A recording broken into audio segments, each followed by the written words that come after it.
There's EB Games news and we should talk about it. EB Games is reportedly considering closing its stores in New Zealand. That's according to Radio New Zealand, which says it's seen a letter from Managing Director at EB Games Australia, Shane Stockwell, to staff regarding the potential closure. Stockwell's letter insists that the company is only considering closing its New Zealand operations. It's not actually going to do it. This proposal includes the closure of all remaining EB Games New Zealand stores and the New Zealand Distribution Centre. If the proposal were to proceed, it would mean that all roles within EB Games New Zealand would be disestablished.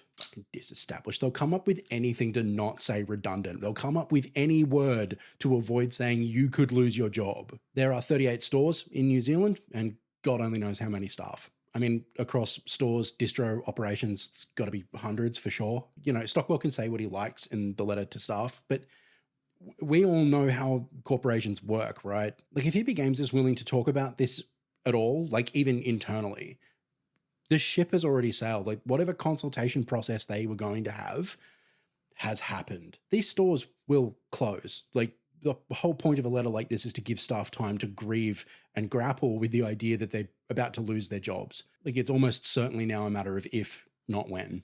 But the thing is, that's actually been true for a while now. Go with me here because I'm not trying to be cruel to the poor people in New Zealand who are affected by this situation.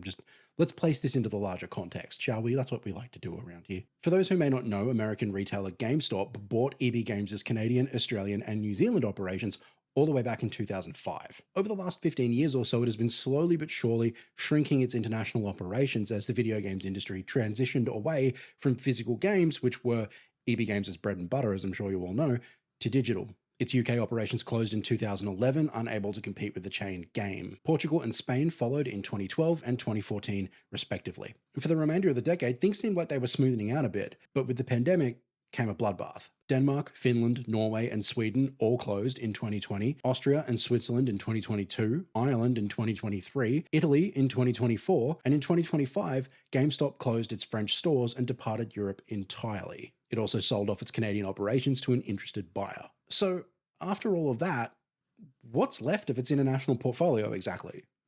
Just us. Other than its original US operations, Australia and New Zealand are now GameStop's last remaining international outposts, with 336 stores in Australia and, as mentioned earlier, 38 stores in New Zealand. And now the bell is tolling for New Zealand.